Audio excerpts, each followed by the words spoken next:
नमो जनभाषायै संस्कृताय मित्राणि श्रीगुरवे नमः। अस्माकं संस्कृतशिक्षणे भवतां स्वागतम्। तो आज हम स्तः शब्द के बारे में जानेंगे।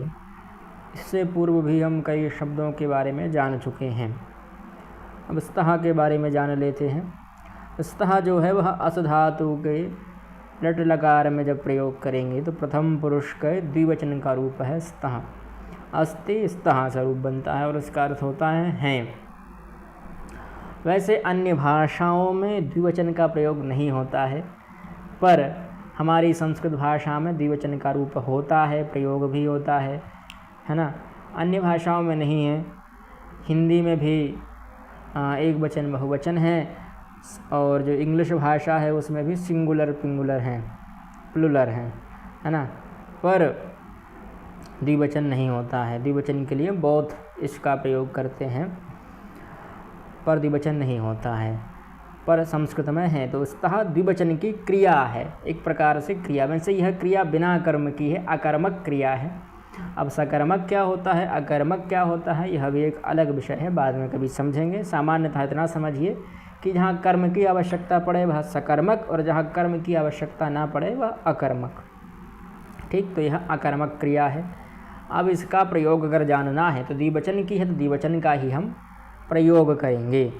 जैसे मैंने उसमें बताया था रामऊ स्तः, ठीक है, दो राम हैं, स्तः मतलब हैं। अब यह द्विवचन का कर्ता है और क्रिया भी द्विवचन, क्रिया कर्ता के अनुरूप ही होती है।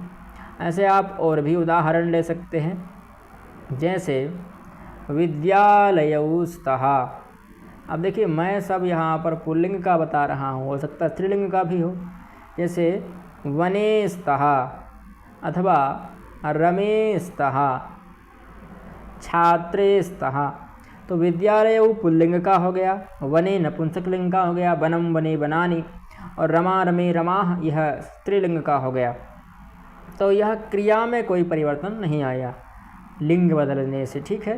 तो यह ध्यान रखना है कि क्रिया में जब हम लिंग परिवर्तन कर देते हैं तो कोई अंतर नहीं आता, चाहे विद्यालय हो अथवा रमा हो अथवा वनम हो, पुस्तकम हो, है ना, द्वारम हो, क्रिया में अंतर नहीं आएगा।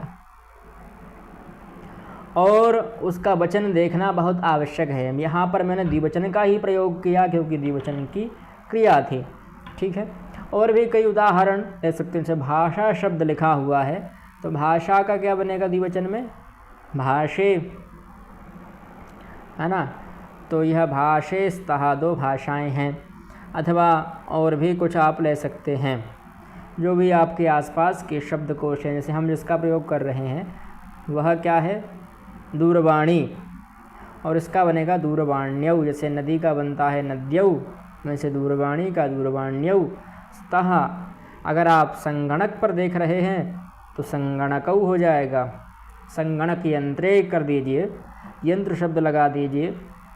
यंत्र नपुंसक लिंग का होता है तो यंत्रे बन जाएगा। यान नपुंसक लिंग का है, याने बन जाएगा। वाहन नपुंसक लिंग का है, वाहने बन जाएगा, द्विवचन में बनेगा, ठीक है। एक वचन में वाहनम, यंत्रम, यानम ऐसा रूप बनेगा। और आगे स्तः लगा दीजिए, वाहने स्तः, याने स्तः, यंत्रे स्तः। तो दो यंत्र हैं, दो वाहन हैं, दो द्वार हैं, दो लेखक हैं, द्वौ लेखकौ स्तः, है ना। दो लेखिकाएं हैं तो लेखिके स्तः। दो शिक्षक हैं तो द्वौ शिक्षकौ स्तः। दो शिक्षिकाएं हैं तो शिक्षिके स्तः। ऐसा हम द्विवचन का प्रयोग कर सकते हैं, ठीक है। जयतु संस्कृतम जयतु भारतम।